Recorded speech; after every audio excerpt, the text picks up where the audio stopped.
আমার আপনার নবী মুহাম্মদুর রাসূলুল্লাহ সাল্লাল্লাহু আলাইহি ওয়াসাল্লাম বলেন, নিশ্চয় সত্যবাদিতা এটা নেকের দিকে মানুষকে পরিচালিত করে।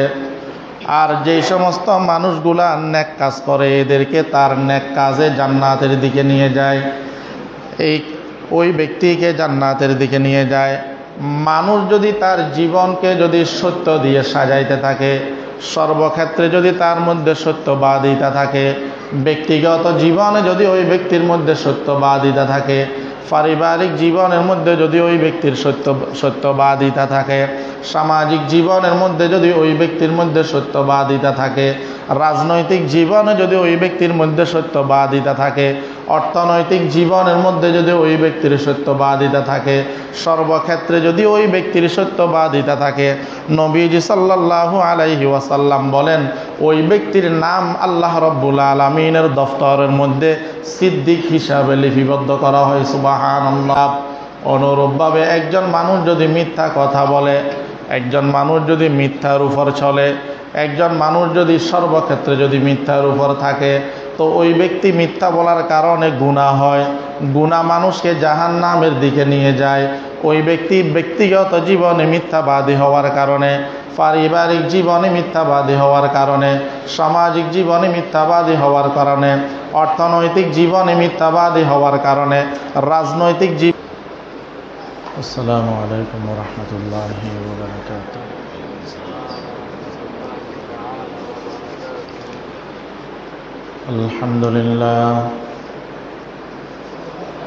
আলহামদুলিল্লাহ নাহমাদুহু ওয়া নাস্তাঈনুহু ওয়া নাস্তাগফিরুহু ওয়া নু'মিনু বিহি ওয়া নাতাওয়াক্কালু আলাইহি ওয়া নাউযু বিল্লাহি মিন শুরুরি আনফুসিনা ওয়া মিন সাইয়্যাতি আ'মালিনা। من يهد الله فلا مضل له ومن يضلله فلا هادي له ونشهد أن لا إله إلا الله وحده لا شريك له ونشهد أن سيدنا وحبيبنا ومولانا محمدا عبده ورسوله صلى الله عليه وعلى آله وأصحابه وبارك وسلم تسليما كثيرا كثيرا. أما بعد فأعوذ بالله من الشيطان الرجيم. بسم الله الرحمن الرحيم. والذين هم لأماناتهم وعهدهم راعون. قال النبي صلى الله عليه وسلم: أربع إذا كن فيك فلا عليك ما فاتك الدنيا: حفظ أمانة وصدق حديث وحسن خليقة وعفة في طعمة، أو كما قال النبي عليه الصلاة والسلام. اللهم صل على محمد وعلى آل محمد كما صليت على إبراهيم وعلى آل إبراهيم إنك حميد مجيد. اللهم بارك على محمد وعلى آل محمد كما باركت على إبراهيم وعلى آل إبراهيم إنك حميد مجيد. আলহামদুলিল্লাহ, মহান রব্বুল আলামিনের দরবারে অসংখ্য অগণিত শুকরিয়া যে মহান রব্বুল আলামিন আমাদেরকে শাওয়াল মাসের 19তম তারিখ তৃতীয়তম জুমার নামাজ পড়ার উদ্দেশ্যে মসজিদে আসার বসার যার যতটুকু সম্ভব হয়েছে ইবাদত বন্দেগী করার পর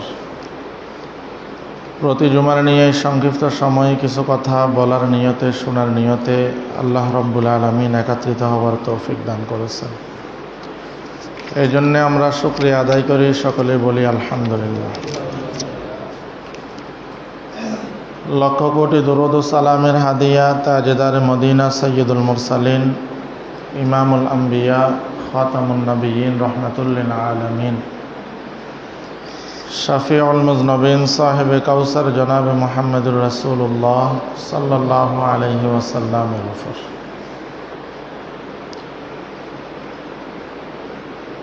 সম্মানিত উপস্থিতি, আমি খুতবা শুরুতে কুরআনুল কারীমের সূরা মুমিনুনের ৮ নম্বর আয়াত কারিমা তেলাওয়াত করেছি। রাসূলুল্লাহ সাল্লাল্লাহু আলাইহি ওয়াসাল্লামের অসংখ্য অগণিত অমীয় বাণী থেকে ছোট্ট একটি হাদিস শরীফ তেলাওয়াত করেছে। আল্লাহ রাব্বুল আলামিন তৌফিক দান করলে কোরআন এবং হাদিসের আলোকে সংক্ষিপ্ত সময়ে সংক্ষিপ্ত কিছু কথা বলার চেষ্টা করব। ওয়া মা তৌফিক ইল্লা বিল্লাহ। আল্লাহ রাব্বুল আলামিন কোরআনুল কারীমের মধ্যে বলেন, মুমিনের অনেকগুলো বৈশিষ্ট্য আল্লাহ রাব্বুল আলামিন বর্ণনা করেছেন। মুমিনের যতগুলো বৈশিষ্ট্য আছে তার মধ্য হতে একটি বৈশিষ্ট্য হলো মুমিন আমানত এবং অঙ্গীকারের ক্ষেত্রে এরা যথেষ্ট হুঁশিয়ার থাকে।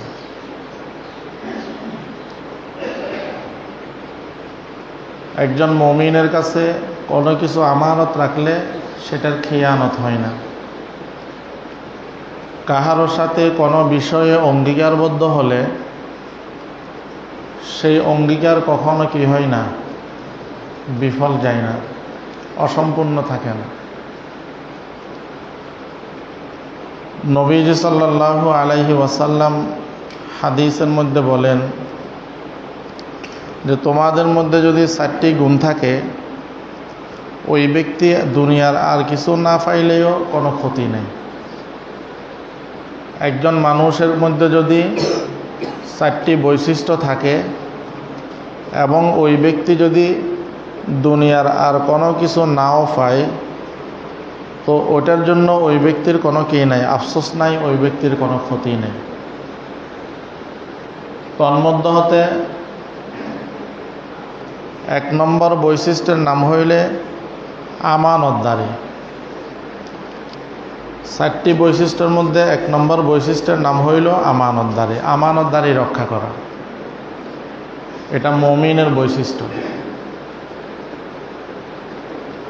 মুমিন আমানতদারিতার ক্ষেত্রে সর্বোচ্চ কি করেন, সতর্কতা অবলম্বন করেন। 2 নম্বর হলো সত্যবাদিতা। 3 নম্বর হইল উত্তম চরিত্র। আর 4র্থ নম্বর হইল খানাফিনা হালাল হওয়া। এই 4টি গুণ যদি একজন মানুষের কাছে থাকে, ওই ব্যক্তির কাছে যদি দুনিয়ার আর কিছু নাও থাকে, ওই ব্যক্তির কোনো ক্ষতি নেই। তা আমানতদারি যেটা আছে, আমানতদারির শব্দটা হইল ব্যাপক। আমরা আমানতদারি বলি যে একজন মানুষ যদি আমার কাছে টাকা পয়সা রাখে, সেটাকে আমরা আমানত মনে করি। আমানতদারির শব্দটা হইল ব্যাপক, দ্বীনি এবং দুনিয়াবি সব দায়িত্ব ঠিকভাবে পালন করা, এটাও একটা আমানত, আমানতদারিতা। একজন মানুষ আপনার কাছে টাকা পয়সা রাখলো, সেটাও আমানত। যথাসময়ে তার টাকা পয়সাগুলা ওই ব্যক্তি যখন চাই দিয়ে দেওয়া, এটা হইল আমানতদারিতা। একজন মানুষ কোনো বিষয়ে আপনাকে কোনো কথা বলল, এই কথাটাও আপনার কাছে আমানত। এই কথাটাও আপনার কাছে কি, আমানত। শরীয়তের বিধিবিধান যেগুলো আছে আল্লাহ রাব্বুল আলামিনের পক্ষ থেকে, সেটা আমাদের জন্য আমানত। কোনো একটা কাজ আপনার মাধ্যমে কোনো একজন ব্যক্তি করাইলেন, সেটাও আমানত। আপনি কোনো দায়িত্বে আছেন, সেটা যে কোনো দায়িত্ব হইতে পারে, এই দায়িত্বটা আপনার কাছে আমানত। সেটা পরিবারের দায়িত্ব হোক, সমাজের দায়িত্ব হোক, রাষ্ট্রের দায়িত্ব হোক, যে কোনো দায়িত্ব হোক, এই দায়িত্বটা আপনার কাছে যারা আপনাকে দায়িত্ব দিয়েছেন, যাদের পক্ষ থেকে আপনি দায়িত্বশীল হয়েছেন, তাদের জন্য আপনার কাছে এটা আমানত।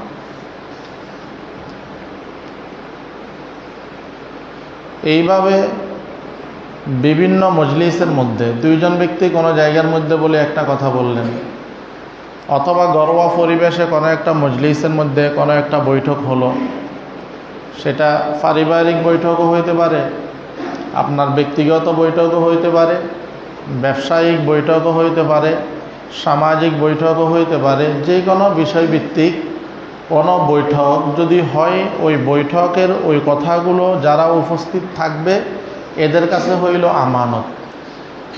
এমনকি হাদিসের মধ্যে নবীজি সাল্লাল্লাহু আলাইহি ওয়াসাল্লাম বলেন, ক্বালান নাবিয়্যু সাল্লাল্লাহু আলাইহি ওয়াসাল্লাম, ক্বালান নাবিয়্যু সাল্লাল্লাহু আলাইহি ওয়াসাল্লাম, ইযা হাদ্দাসার রাজুল সুম্মা ইলতাফাতা ফাহিয়া আমানা। আমার আপনার নবী মুহাম্মদুর রাসূলুল্লাহ সাল্লাল্লাহু আলাইহি ওয়াসাল্লাম বলেন, যখন কোনো ব্যক্তি কোনো কথা বলে এবং বলার সময় এই দিক সেই দিক তাকায়, তো বুঝতে হবে এই কথাটা হইল আমানত। ওই ব্যক্তি এই দিক সেই দিক তাকানোর উদ্দেশ্য হইল, আমি যে এই ব্যক্তিকে এই কথাটা বলতেছি এটা অন্য কেউ শুনতেছে কিনা। তো দুইজন ব্যক্তি যে কোনো কথা বললে সেটা হইল কি, একজন আরেকজনের কাছে কোনো কথা বললে সেটা হইল আমানত। যেমন আমরা অনেক সময় দুইজন ব্যক্তি যখন কথা বলে বা কয়েকজন ব্যক্তি যখন কথা বলে, এই দিক সেই দিক তাকায় যে আর কেউ শুনতেছে কিনা আমাদের কথাটা। ওই যে আমাদের একটা প্রবাদ বাক্য আছে যে দেয়ালেরও কান আছে, তো এটা হইল আমানত। এই জন্য আল্লাহ রব্বুল আলামিন বলেন, মুমিনের যতগুলো বৈশিষ্ট্য আছে তন্মধ্য হইতে গুরুত্বপূর্ণ একটা মুমিনের চরিত্র হইল, বৈশিষ্ট্য হইল আমানত। এবং অঙ্গীকারের ক্ষেত্রে মুমিন সবসময় হুঁশিয়ার থাকে। মুমিন সবসময় কি থাকে? হুঁশিয়ার থাকে। এখন এই আমানতের ক্ষেত্রে যদি আমরা হুঁশিয়ার না হই, আপনাকে একজন ব্যক্তি কোনো একটা কথা বললেন, ওই ব্যক্তিটির পক্ষ থেকে আপনার কাছে আমানত ছিল, কিন্তু আপনি এই কথাটার আমানতদারিতা রক্ষা না করে যত্রতত্র যদি আপনি বলে দেন, তাহলে আপনার কারণে একজন মানুষ বিপদের সম্মুখীন হলো। আপনি আমানতের যথাযথ আমানতদারিতা রক্ষা করতে পারেন নাই। আমানতের যথাযথ রক্ষা না করার কারণে আপনি একজন মুমিন হইলেও আপনার নামটা মুনাফিকের লিস্টের মধ্যে উঠে গেছে। কারণ হাদিসের মধ্যে নবীজি সাল্লাল্লাহু আলাইহি ওয়াসাল্লাম বলেন, ক্বালান নাবিয়্যু সাল্লাল্লাহু আলাইহি ওয়াসাল্লাম, আয়াতুল মুনাফিক সালাসা, ইযা হাদ্দাসা কাযিবা, ইযা হাদ্দাসা কাযিবা।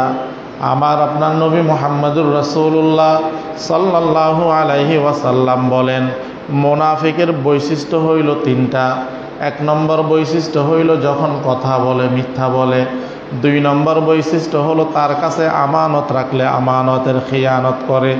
আর তিন নম্বর মুনাফিকের বৈশিষ্ট্য হলো ওই ব্যক্তির কাছে যদি ওই ব্যক্তি যদি কাহারও সাথে কোনো বিষয়ে অঙ্গীকারবদ্ধ হয়, ওই ব্যক্তি অঙ্গীকার যথাযথ পূরণ করে না। এই তিনটা গুণ যার মধ্যে থাকবে সে হইল মুনাফিক। তো এক নম্বর হইল কথা বলার সময় মিথ্যা বলে, এটা মুনাফিকের লক্ষণ। দুই নম্বর হলো আমানত রাখলে আমানতের কি করে? খিয়ানত করে। তো একজন মানুষ আপনার কাছে টাকা পয়সা আমানত রাখলো, আপনি তার যথাযথ টাকা পয়সাগুলো তার কাছে দিলেন না, সাক্ষী না থাকার কারণে, অথবা কোনো না কোনোভাবে আপনি ওই ব্যক্তির আমানতটা খেয়ানত করে ফেললেন। একজন মানুষের কথা আপনার কাছে আমানত, তা আপনি যদি আমানতদারি রক্ষা না করেন, তাহলে আপনি কি করলেন? মুনাফিকের খাতার মধ্যে আপনার নামটা উঠাই ফেললেন। আর কোনো কারোর সাথে কোনো বিষয়ে ওয়াদাবদ্ধ হওয়ার পরে আপনি ওয়াদাটা ভঙ্গ করে ফেললেন। এটাও কিসের আলামত? মুনাফিকের আলামত। আরেকটা হাদিসের মধ্যে নবীজি সাল্লাল্লাহু আলাইহি ওয়াসাল্লাম বলেন যে মুনাফিকের আরেকটা বৈশিষ্ট্য হলো এই মানুষটা যখন কোনো ব্যক্তির সাথে ঝগড়ায় লিপ্ত হয়, কোনো ব্যক্তির সাথে ঝগড়ায় লিপ্ত হয় তো ওই ব্যক্তি তাকে গালিগালাজ করে। ঝগড়ায় লিপ্ত হয় তখন ওই ব্যক্তি কি করেন? তাকে গালিগালাজ করে। যেমন আমাদের মধ্যে আমরা অনেক ভাই আছে, এ মস্কারি করতেছে, সেটার মধ্যেও তার মাকে, বোনকে, বাবাকে বিভিন্নভাবে গালিগালাজ করে। অথচ হাদিসের মধ্যে আমার আপনার নবী মুহাম্মদুর রাসূলুল্লাহ সাল্লাল্লাহু আলাইহি সাল্লাম বলেন যে আমার উম্মতের নরনারীরা, হে আমার সাহাবায়ে কেরাম, তোমরা কখনো নিজের মাকে বাবাকে গালি দিও না। তোমরা কখনো নিজের মাকে বাবাকে গালি দিও না। সাহাবায়ে কেরাম বলেন, ইয়া রাসূলুল্লাহ, কোন সন্তান কি নিজের মাকে গালি দিতে পারে? নবীজি সাল্লাল্লাহু আলাইহি ওয়াসাল্লাম বলেন, আরেকজনের মাকে যদি গালি দেয় তো গোয়াকে ওই ব্যক্তি নিজের মাকে গালি দিল। আরেকজনের বাবাকে যদি কেউ গালি দেয় তো ওই ব্যক্তি অন্যজনের বাবাকে নয় বরং নিজের বাবাকে গালি দিল। এই জন্য গালি দেওয়া এটা কিন্তু মারাত্মক গুনাহ, কবিরা গুনাহ। এবং এই গালি দেওয়া এটা মুনাফিকের একটা চরিত্র। এই জন্য মুনাফিকের যে 4টি বৈশিষ্ট্য বললাম, কথা বললে মিথ্যা বলে, ওয়াদা আমানতদারিতা, আমানতের খিয়ানত করে, ওয়াদা ভঙ্গ করে, ঝগড়ায় লিপ্ত হলে একে অপরকে গালি দেয়। এগুলো হইল মুনাফিকের চরিত্র। এগুলো থেকে যেন আল্লাহ রাব্বুল আলামিন আমাদের সবাইকে মুক্ত রাখেন, আমিন। তো বলতে চাইছিলাম আমানতদারি রক্ষা করা। আমানতদারি রক্ষা করা, সেটা টাকা পয়সার আমানত হোক, কথাবার্তার আমানত হোক, আল্লাহ রাব্বুল আলামিনের পক্ষ থেকে যে বিধিবিধানগুলো আমাদের জন্য দিয়েছেন সেটার আমানত হোক, অথবা আমাদের অঙ্গ প্রত্যঙ্গ, এটা আল্লাহ রাব্বুল আলামিনের পক্ষ থেকে আমাদের কাছে আমানত। এই অঙ্গ প্রত্যঙ্গগুলোর আমানতদারি রক্ষা করা এবং কাজের আমানত, ক্ষমতার আমানত, দায়িত্বের আমানত, এই সব কিছুর আমানতদারি রক্ষা করা, এটা একজন মুমিনের জন্য অত্যন্ত গুরুত্বপূর্ণ একটা বিষয়। এই জন্য আমরা আমানতদারিতা রক্ষা করব। নবীজি সাল্লাল্লাহু আলাইহি ওয়াসাল্লাম এই জন্য বলেছেন যে কোনো ব্যক্তির মধ্যে যদি 4টা গুণ থাকে, ওই ব্যক্তির কাছে যদি দুনিয়ার আর কোনো কিছু নাও থাকে তবুও ওই ব্যক্তির কোনো ক্ষতি হবে না। তোর মধ্য হতে 1 নম্বর হইল আমানতদারিতা রক্ষা করা। 1 নম্বর হইল কি করা? আমানতদারিতা রক্ষা করা। ইনশাআল্লাহ আমরা রক্ষা করব। আল্লাহ রাব্বুল আলামিন আমাদের তৌফিক দান করুক। আমানতদারি এটা গুরুত্বপূর্ণ একটা বিষয়।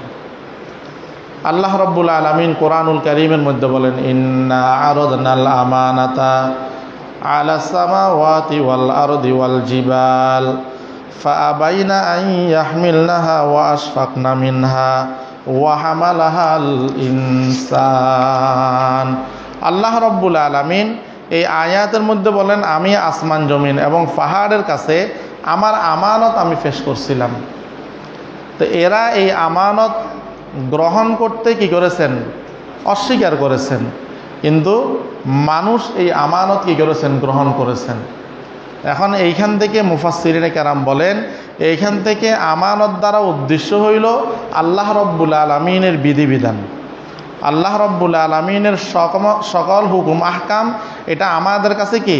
আমানত। অতএব আমানতের খেয়ানত করা যাবে না। আমানতের খেয়ানত করা, নামাজ এটা আমাদের জন্য আমানত, তো নামাজ যদি কেউ না পড়ে তাহলে এটা আমানতের খেয়ানত হলো। রোজা আমাদের জন্য আমানত, হজ আমাদের জন্য আমানত, যাকাত আমাদের জন্য আমানত। একজন মুসলমানের সম্মান আরেকজন মুসলমানের কাছে আমানত। একজন মুসলমানের কোনো কথা আরেকজন মুসলমানের কাছে আমানত। অতএব আমানতদারিতা রক্ষা করা, আমানতদারিতা রক্ষা করা। হাদিসের মধ্যে নবীজি সাল্লাল্লাহু আলাইহি ওয়াসাল্লাম বলেন, খতাবানা রাসূলুল্লাহ সাল্লাল্লাহু আলাইহি ওয়াসাল্লাম ফাকালা লা ঈমানা লিমান লা আমানাতা লাহু ওয়া লা দীনা লিমান লা আহদা লাহু। নবীজি সাল্লাল্লাহু আলাইহি ওয়াসাল্লামের সাহাবী বলেন যে নবীজি সাল্লাল্লাহু আলাইহি ওয়াসাল্লাম একদিন আমাদেরকে বলেছেন, হে আমার সাহাবায়ে কেরাম, ওই যার মধ্যে আমানত নাই, আমানতদারিতা নাই, তার মধ্যে ঈমান নাই। যার মধ্যে আমানতদারিতা নাই তার মধ্যে ঈমান নাই। এরপর নবীজি বলেন ওয়ালা দিনা লিমাল্লা আহদালা, যার মধ্যে ওয়াদা অঙ্গীকার পূর্ণ করার অভ্যাস নাই, ওই ব্যক্তির জন্য দিনের কোনো অংশ নাই। এই জন্য আমানতদারিতে এটা বহুত বড় একটা গুণ, যেটা আমাদের অনেকের মধ্যে নাই, যেটা আমাদের অনেকের মধ্যে নাই। সেটা যে কোনো আমানত হইতে পারে। ক্ষমতা, এটা আমানত। একজন মানুষ যখন ক্ষমতায় হয়, কোনো একটা দায়িত্বে থাকে, সেটা ওয়ার্ডের মেম্বার হোক, মসজিদের কমিটি হোক, সমাজের সমাজপতি হোক, মাদ্রাসার দায়িত্বশীল হোক, যেই হোক, ওটা ওই ব্যক্তির কাছে আমানত। কিন্তু দেখা যায় কি, একজন মানুষ যদি একটা দায়িত্বে থাকে, আমরা দায়িত্বে যারা নাই, আমরা যিনি দায়িত্বে আছে ওনার সমালোচনা করি যে ওই লোকটা আমানতের খেয়ানত করতেছে, দায়িত্ব পালনও অবহেলা করতেছে, ইত্যাদি ইত্যাদি। কিন্তু একই জায়গার মধ্যে যদি ওই ব্যক্তিটা যায়, এতদিন সমালোচনা করছে, এখন উনি ওনার দায়িত্বের মধ্যে কি করতেছে? অবহেলা করতেছে, দায়িত্ব যথাযথ পালন করে না। তো এটা আমানত, এটা গুরুত্বপূর্ণ একটা বিষয়। এই জন্য আল্লাহ তাআলা আমাদেরকে যতটুকু দায়িত্বের আমানতদারি দিয়েছেন, ততটুকু দায়িত্বের আমানতদারি অবশ্যই আমাদেরকে রক্ষা করতে হবে। বিশেষ করে আল্লাহ রাব্বুল আলামিনের বিধিবিধান যেগুলো আছে, এই বিধিবিধানের ক্ষেত্রে আমাদেরকে আমানতদারিতা রক্ষা করতে হবে। আল্লাহ তাআলা আমাদের তৌফিক দান করুক। আমাদের মুরব্বী যারা ছিলেন, আমাদের আকাবির যারা ছিলেন, আমাদের পূর্বপুরুষ যারা ছিলেন, তাদের মধ্যে এই গুণগুলো ছিল, তাদের মধ্যে এই গুণগুলো ছিল, তাদের মধ্যে এই গুণগুলো ছিল। আমার বাবাকে আমি দেখছি, উনি যখন মসজিদের দায়িত্ব ছেড়ে দিয়েছেন, যখন উনি মসজিদের দায়িত্ব ছাড়তেছেন 2010 সালের দিকে সম্ভবত, ওই সময় ওনার বেতন হয়েছে মাত্র মাসে 800 টাকা। মাসে কত? 800 টাকা। এর আগে নির্ধারিত বেতন ছিল না, মসজিদের কিছু জায়গা জমি ছিল, ওইখান থেকে সামান্য কিছু দান উঠতো, ওইগুলো ছিল ওনার জন্য প্রাপ্য। উনি 5 ওয়াক্ত নামাজও পড়াইতেন, আজানও দিতেন, জুমাও পড়াইতেন, দীর্ঘ প্রায় 50-60 বছর পর্যন্ত মসজিদের খেদমত করছেন। তো মসজিদের দায়িত্ব উনি অসুস্থতার কারণে যখন দায়িত্ব ছেড়ে দিয়েছেন, তো ছেড়ে দেওয়ার পরেও ওনাকে আমরা দেখতাম কখনো মসজিদ ঝাড়ু দেয়, কখনো মসজিদের মাঠের মধ্যে পরিষ্কার করে, কখনো নারকেল গাছ পরিষ্কার করে, বিভিন্ন মসজিদের যে সমস্ত কাজগুলো আছে উনি ওইগুলো করতেন। কখনো আম গাছ পরিষ্কার করতেন, এই করতেন। মোটামুটি মসজিদের যাবতীয় যে কাজগুলো ছিল, উনি দায়িত্ব ছেড়ে দেওয়ার পরেও উনি কি করছেন? কাজগুলো করতেছেন। তো অনেকে মস্কারি করে বলে, যারা নাতির বয়সী আছে, যে আপনি তো দায়িত্বে নাই, এখন এই কাজগুলো কেন করেন? আপনি তো মসজিদের দায়িত্বে নাই, এখনও পুকুরের ঘাট কেন পরিষ্কার করেন? আপনি তো মসজিদের দায়িত্ব নাই, এখন আপনি কেন মসজিদ ঝাড়ু দেন, মক্তব ঝাড়ু দেন, বাথরুম পরিষ্কার করেন, ইত্যাদি ইত্যাদি। তো উনি বলতেন যে আমি যেহেতু দীর্ঘদিন মসজিদের খাদেম ছিলাম, আমি যেহেতু দীর্ঘদিন মসজিদের খাদেম ছিলাম, আমার ইচ্ছায় অনিচ্ছায় যদি মসজিদের কোনো ক্ষতি হয়ে থাকে, ওই ক্ষতি পূরণের জন্য দায়িত্ব থেকে অব্যাহতি নেওয়ার পরেও এই কাজগুলা করতেছে, অব্যাহতি নেওয়ার পরেও এই কাজগুলা করতেছে। এবং আমাদের পূর্বপুরুষ যারা সমাজের দায়িত্বে ছিলেন, ওনাদের কাছে ধনী গরিব এটা কোনো ব্যবধান ছিল না। অন্যায় অন্যায়, ন্যায় ন্যায়, ধনীর পক্ষে একটা, গরিবের পক্ষে একটা, এমনটা ছিল না, যেটা বর্তমান সময়ের মধ্যে অনেক সময় হয়ে যায়, যে গরিব হইলে তাকে ধরো, আর ধনী হইলে তার জন্য অনেকটা শীতলতা করে দেওয়া হয়। তো এটা আমানতের খিয়ানত করা, এটা আমানতের কি করা? খিয়ানত করা। ভারতের একজন প্রসিদ্ধ আলেম ছিলেন, যার নাম হইল মাওলানা মুজাহির নানুতবি রহমতুল্লাহি আলাই। উনি একটা মাদ্রাসায় ক্লাস করতেন। তো মাঝে মধ্যে ওনার মেহমান আসতেন। তো উনি মেহমানের জন্য যতটুকু সময় ব্যয় করতেন, ততটুকু সময় উনি একটা খাতার মধ্যে লিখে রাখতেন। উনি একটা খাতার মধ্যে কি করতেন? লিখে রাখতেন। এবং মাস শেষে উনি ওনার ঘন্টার সময়ের মধ্যে ওনার ব্যক্তিগত কাজে যে সময়টুকু ব্যয় করছেন সবগুলা টোটাল হিসাব করে উনি ওটা অফিসে জমা দিতেন, যে আমার মাসিক যে টাকাটা দিবেন, এই টাকা থেকে এই সময়টা হিসাব করে এই টাকাটা যেন আমাকে কম দেওয়া হয়, এই টাকাটা যেন আমাকে কম দেওয়া হয়। উনি এটাই বুঝাইছেন যে আমি যেহেতু এই প্রতিষ্ঠানে আছি, এটা আমার কাছে আমানত, এটা আমার কাছে কি আমানত। অতএব আমি এই আমানতটা আমার ব্যক্তিগত কাজে খরচ করছি, এই জন্য এটার বেতনটা আমি নেব না। আমাদের পূর্বপুরুষ যারা ছিলেন, আমাদের মুরব্বী যারা ছিলেন, এদের মধ্যে আমানতদারিতার ক্ষেত্রে যথেষ্ট সচেতনতা ছিল, যেটা আমাদের মধ্যে নাই, যেটা আমাদের মধ্যে নাই। এই জন্য আল্লাহ রাব্বুল আলামিন কোরআনের মধ্যে বলেন, ওয়াল্লাযীনা লিআমানাতিহিম ওয়া আহদিহিম রাউন। মুমিনের বৈশিষ্ট্য হলো তারা আমানতদারিতা এবং অঙ্গীকারের ক্ষেত্রে হুঁশিয়ার থাকে। আর নবীজিও বলেন, যার মধ্যে 4টা বৈশিষ্ট্য থাকবে, ওই ব্যক্তির আর কোনো কিছু না থাকলেও কোনো আফসোস হবে না, কোনো ক্ষতি হবে না। তন্মধ্য হতে 1 নম্বর হইল আমানতদারিতা। 1 নম্বর হইল আমানতদারিতা। আমানতদারিতা যদি একজন ব্যক্তির কাছে এসে যায়, তো ওই ব্যক্তির জীবন সুন্দর হয়ে যায়, ওই ব্যক্তির পারিবারিক জীবন সুন্দর হয়ে যায়, ওই ব্যক্তির সামাজিক জীবন সুন্দর হয়ে যায়, ওই ব্যক্তির রাষ্ট্রীয় জীবন কি হয়ে যায়? সুন্দর হয়ে যায়।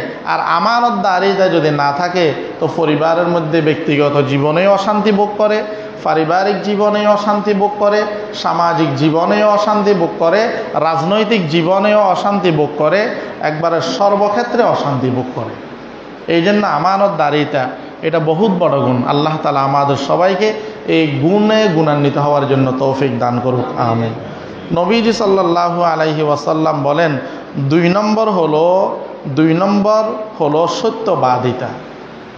2 নম্বর হলো সত্যবাদিতা। গুণ যার মধ্যে থাকবে, ওই ব্যক্তির আর কোনো কিছু না হইলেও কোনো আফসোস থাকবে না। নবীজি সাল্লাল্লাহু আলাইহি ওয়াসাল্লাম হাদিসের মধ্যে বলেন, ক্বালান নবিয়্যু সাল্লাল্লাহু আলাইহি ওয়াসাল্লাম, ইন্নাস সিদকা ইয়াহদি ইলাল বিররি ওয়া ইন্নাল বিররা ইয়াহদি ইলাল জান্নাহ ওয়া আন্নার রাজুলু ইয়াসদুকু হাত্তা ইউকতাবা ইনদাল্লাহি সিদ্দিকা। আমার আপনার নবী মুহাম্মদুর রাসূলুল্লাহ সাল্লাল্লাহু আলাইহি ওয়াসাল্লাম বলেন, নিশ্চয় সত্যবাদিতা এটা নেকের দিকে মানুষকে পরিচালিত করে। আর যেই সমস্ত মানুষগুলা নেক কাজ করে, এদেরকে তার নেক কাজে জান্নাতের দিকে নিয়ে যায়, ওই ব্যক্তিকে জান্নাতের দিকে নিয়ে যায়। মানুষ যদি তার জীবনকে যদি সত্য দিয়ে সাজাইতে থাকে, সর্বক্ষেত্রে যদি তার মধ্যে সত্যবাদিতা থাকে, ব্যক্তিগত জীবনে যদি ওই ব্যক্তির মধ্যে সত্যবাদিতা থাকে, পারিবারিক জীবনের মধ্যে যদি ওই ব্যক্তির সত্যবাদিতা থাকে, সামাজিক জীবনের মধ্যে যদি ওই ব্যক্তির মধ্যে সত্যবাদিতা থাকে, রাজনৈতিক জীবনে যদি ওই ব্যক্তির মধ্যে সত্যবাদিতা থাকে, অর্থনৈতিক জীবনের মধ্যে যদি ওই ব্যক্তির সত্যবাদিতা থাকে, সর্বক্ষেত্রে যদি ওই ব্যক্তির সত্যবাদিতা থাকে, নবীজি সাল্লাল্লাহু আলাইহি ওয়াসাল্লাম বলেন, ওই ব্যক্তির নাম আল্লাহ রাব্বুল আলামিনের দফতরের মধ্যে সিদ্দিক হিসাবে লিপিবদ্ধ করা হয়। সুবহানাল্লাহ। তো একজন মানুষ যদি তার সর্বক্ষেত্রে সত্যবাদিতার গুণ অর্জন করে, ওই ব্যক্তির নামটা আল্লাহ রাব্বুল আলামিনের দরবারে উনি একজন সিদ্দিক সত্যবাদী হিসাবে আল্লাহর দরবারে লিপিবদ্ধ হয়ে যায়। পক্ষান্তরে ওয়া ইন্নাল কিযবা ইয়াহদি ইলাল ফুজুর ওয়া ইন্নাল ফুজুরা ইয়াহদি ইলান নার ওয়া আন্নার রাজুলা ইয়াকযিবু হাত্তা ইউকতাবু ইনদাল্লাহি কাযযাব। অনুরূপভাবে একজন মানুষ যদি মিথ্যা কথা বলে, একজন মানুষ যদি মিথ্যার উপর চলে, একজন মানুষ যদি সর্বক্ষেত্রে যদি মিথ্যার উপর থাকে, তো ওই ব্যক্তি মিথ্যা বলার কারণে গুনাহ হয়, গুনাহ মানুষকে জাহান্নামের দিকে নিয়ে যায়। ওই ব্যক্তি ব্যক্তিগত জীবনে মিথ্যাবাদী হওয়ার কারণে, পারিবারিক জীবনে মিথ্যাবাদী হওয়ার কারণে, সামাজিক জীবনে মিথ্যাবাদী হওয়ার কারণে, অর্থনৈতিক জীবনে মিথ্যাবাদী হওয়ার কারণে, রাজনৈতিক জীবনে মিথ্যাবাদী হওয়ার কারণে, সামাজিক জীবনে মিথ্যাবাদী হওয়ার কারণে আল্লাহ রাব্বুল আলামিনের দরবারে ওই ব্যক্তির নাম মিথ্যুক হিসাবে লিপিবদ্ধ করা হয়। নাউজুবিল্লাহ। এই জন্য সত্যের উপর থাকলে আল্লাহর দরবারে সত্যবাদিতার হিসাবে নাম লেখা হয়, আর মিথ্যার উপর থাকলে ওই ব্যক্তির নাম আল্লাহ রাব্বুল আলামিনের দরবারে মিথ্যুক হিসাবে কি করা হয়? তালিকাভুক্ত করা হয়, লিপিবদ্ধ করা হয়। তো লোকমান হাকিম নামে একজন ব্যক্তি আছে, ওই ব্যক্তির নাম আমরা কম বেশি সকলেই জানি। তো লোকমান হাকিম ছিলেন একজন রাখাল, যিনি তার বন্ধুদের সাথে কি করতেন, পাহাড়ের কিনারে বিভিন্ন মাঠের মধ্যে বিভিন্ন প্রাণী চড়াইতেন, ছাগল চড়াইতেন, বেড়া চড়াইতেন ইত্যাদি রাখাল ছিলেন। এবং যাদের সাথে উনি ছাগল বেড়া চড়াইতেন, হঠাৎ দেখতেছে লোকমান হাকিম নামের এই লোকটা এখন আর মাঠের মধ্যে আসে না, এখন আর মাঠে ছাগল নিয়ে আসে না, এখন আর বাজারেও দেখা যায় না, বিভিন্ন আড্ডার টেবিলের মধ্যেও লোকমান হাকিমকে দেখা যায় না। লোকমান হাকিমকে আল্লাহ রব্বুল আলামিন এমন সম্মানে সম্মানিত করেছেন, এখন লোকমান হাকিম উনার কাছে মানুষ দোয়ার জন্য যায়, উনার সাথে মানুষ সাক্ষাৎ করার জন্য যায়, ওনার সাথে মানুষ কি করার জন্য যায়, সাক্ষাৎ করার জন্য যায়, দোয়ার জন্য যায়, ওনার সাথে মানুষ এমনি মোলাকাতের জন্য যায়। এখন এইভাবে লোকমান হাকিম নামের এই ব্যক্তি যখন এলাকার মধ্যে খবর ছড়িয়ে গেল অমুক এলাকার মধ্যে একজন ব্যক্তি অনেক সম্মানে আছে, ওনাকে আল্লাহ রব্বুল আলামিন অনেক সম্মান দান করেছেন, ওনার কাছে মানুষ দেখা করার জন্য যায়। এই দেখাটা মুসলমান হিসাবে আল্লাহ আল্লাহ রসুলের জন্য মোহাব্বত হিসাবে দেখা করার জন্য যায়, কোনো রাজনৈতিক উদ্দেশ্য, কোনো ব্যক্তিগত উদ্দেশ্যের জন্য ওই লোকটার কাছে কি করতে যায় না, দেখা করতে যায় না। এখন এইভাবে যখন মানুষ একে একে লোকমান হাকিম ওনার কাছে যখন মানুষ দেখা করার জন্য যায়, ওই রাখাল পর্যন্ত খবর ছড়িয়ে গেছে, রাখাল পর্যন্ত কি হয়ে গেছে, খবর ছড়িয়ে গেছে যে অমুক জায়গার মধ্যে একজন ব্যক্তি আছে, ওনার কাছে মানুষ দেখা করার জন্য যায়, ওনার থেকে মানুষ বিভিন্ন উপদেশ গ্রহণ করার জন্য যায়, চলো আমরাও যাই। এখন যখন আসছেন লোকমান হাকিমের সাথে দেখা করার জন্য, তো যে রাখালগুলা একসময় একসাথে ছাগল চড়াইতেন, ওই রাখালগুলা এসে তো আশ্চর্য হয়ে গেলেন, আরে এ তো আমাদের খেলার সাথী, এ তো আমাদের আড্ডার সাথী, এ তো আমাদের সাথে একসাথে ছাগল চড়াইতেন, মাঠের মধ্যে বেড়া চড়াইতেন, হঠাৎ এই লোকটাকে আল্লাহ তাআলা এত সম্মান কীভাবে দিল? তো লোকমান হাকিমকে প্রশ্ন করতেছেন, কিলা লিল লোকমান হাকিম মা বালাগা বিকা মা নারা ইয়ানিল ফদল। লোকমান হাকিমকে প্রশ্ন করলেন, হে লোকমান হাকিম, তুমি তো আমাদের খেলার সাথী ছিলা, আমাদের আড্ডার সাথী ছিলা, আমাদের সাথে এক থাকে রাখালগিরি করছ, হঠাৎ আল্লাহ রব্বুল আলামিন তোমাকে এত সম্মান কীভাবে দিল? তখন লোকমান হাকিম বলেন, সিদিকুল হাদিস ওয়া আদাউল আমানা ওয়া তারকু মা লা ইয়ানি।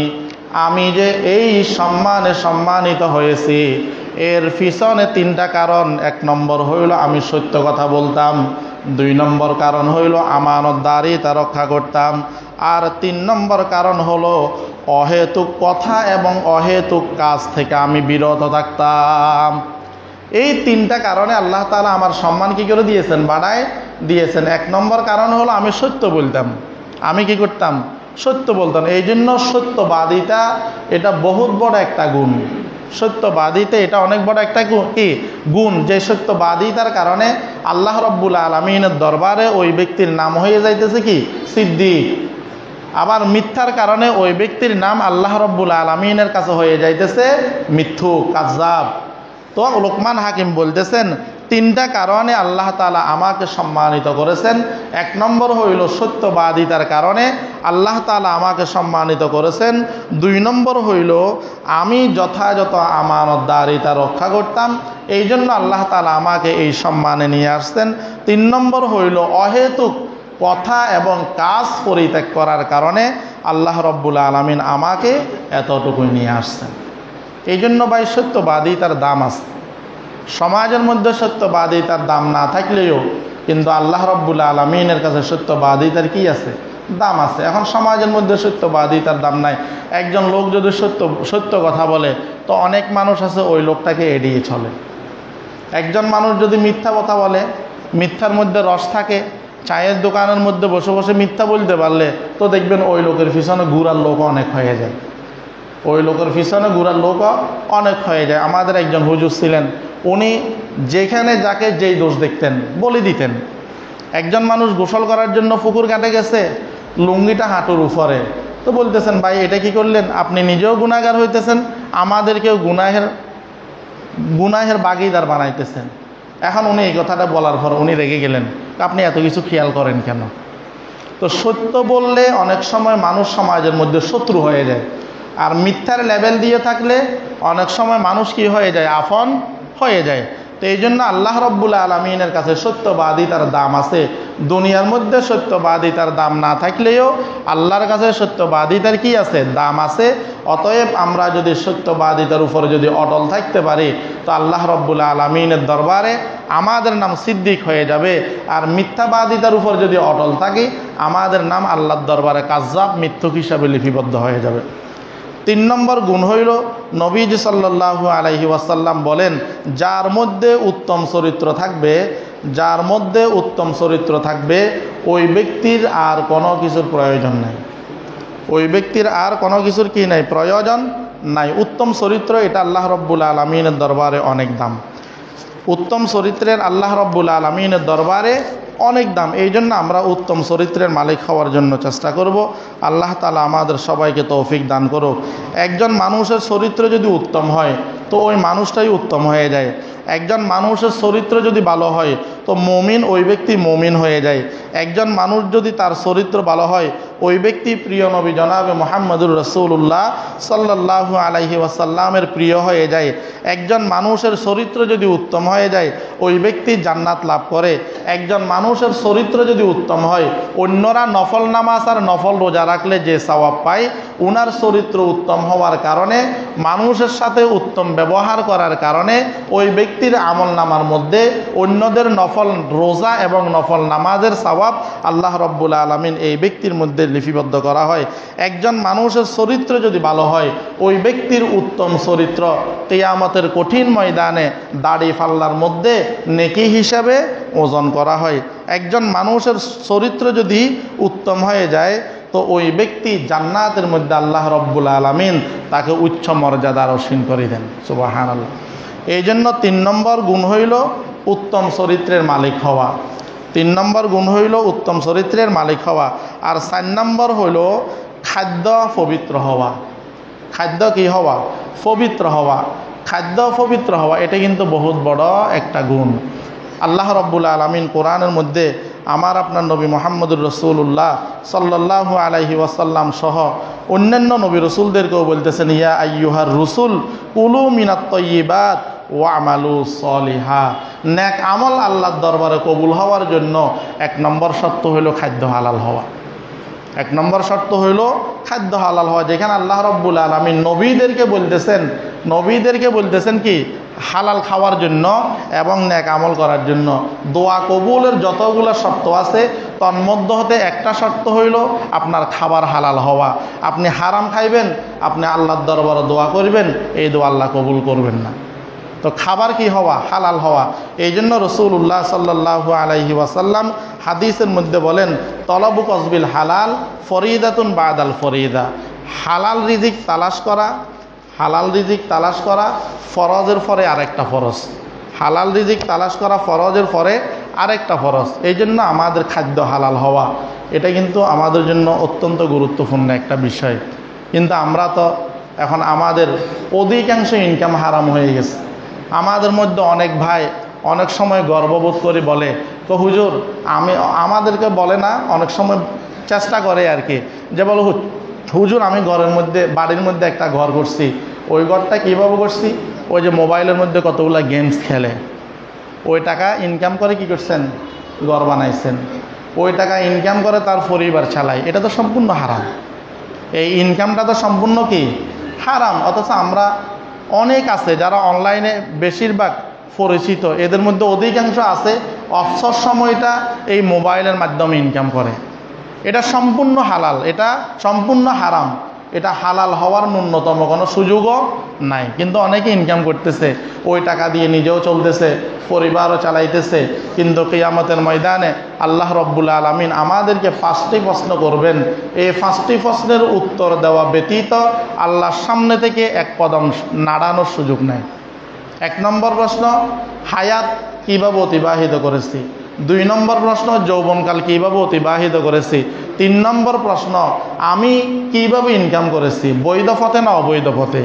সুদি লেনদেনের মাধ্যমে ইনকাম করলাম না পরিশ্রম করে কষ্ট করে আমি ইনকাম করছি হালালভাবে, এবং আমি যে টাকাগুলো ইনকাম করলাম এই টাকাগুলো আমি কিভাবে খরচ করেছি, কি জুয়া খেলে খরচ করছি, সুদের উপর লাগায় খরচ করছি, না অবৈধ পথে খরচ করছি, না বৈধ পথে খরচ করছি। আমার ইনকামটা কিভাবে হইতেছে, ইনকামের ব্যয়টা কিভাবে হইতেছে, এই সম্পর্কে আল্লাহ রব্বুল আলামিন আমাকে আর আপনাকে জিজ্ঞাসা করবেন। আর 5 নম্বর হলো, যতটুকু আমাকে আল্লাহ রব্বুল আলামিন জ্ঞান দান করেছেন ততটুকু আমি আমল করছি কিনা। এই 5টা প্রশ্নের উত্তর দেওয়া ব্যতীত আমাদের কদম সামনে পিছনে নেওয়ার কি নাই, সুযোগ নাই। এই জন্য খাদ্য হালাল হওয়া এটা জরুরি। আমাদের সন্তানদের ভবিষ্যৎ যদি উজ্জ্বল করতে হয়, আমাদের সন্তানদেরকে যদি সৎ সন্তান হিসাবে যদি প্রতিষ্ঠিত করতে হয়, এর পিছনে হালাল খাদ্য লাগবে। আমরা অনেক মানুষকে দেখা যায় পারিবারিকভাবে বিভিন্ন সমস্যার সম্মুখীন হয়, কিন্তু দেখা যায় তার অধিকাংশ ইনকামগুলো হারাম। অধিকাংশ ইনকামগুলো কি হারাম। তো আমরা একটা প্রবাদ বাক্য আছে, হারামে আরাম নাই। হারামে আরাম নাই। আপনি সুদি লেনদেন করে একদিকে টাকা কামাইতেছেন, অন্যদিকে ঘরের মধ্যে গেলে বউর ফিটা খাইতেছেন। আপনি একদিকে সুদি লেনদেনে টাকা রোজগার করতেছেন, অন্যদিকে ঘরের মধ্যে গিয়ে আপনি অশান্তির আগুনের মধ্যে জ্বলতেছেন। এই জন্য হারামে আরাম নাই। অতএব আমার ইনকামটা হালাল হইতে হবে, আমার খানাটা হালাল হইতে হবে। আমার ইবাদত বন্দি আল্লাহর দরবারে গ্রহণযোগ্যতা লাভ করার জন্য আমি যেটা খাইতেছি সেটা হালাল হইতে হবে। অন্যথায় নবীজি বলেন, লা ইয়াদখুলুল জান্নাতা জাসাদুন গুজিয়া বিল হারাম। যে শরীর হারামের মাধ্যমে বাড়বে, ওই শরীরটা জান্নাতে প্রবেশ করবে না। আল্লাহ তাআলা আমাদের সবাইকে যে 4টি গুণের কথা বললাম, আমানতদারিতা, সত্যবাদিতা এবং উত্তম চরিত্র এবং হালাল খাদ্য, এই 4টা গুণ আল্লাহ তাআলা আমাদের সবাইকে অর্জন করার তৌফিক দান করুক। আমিন। আমরা যারা কবলা জুমা পড়ি নাই, সাদেগাত কবলা জুমা পড়ি।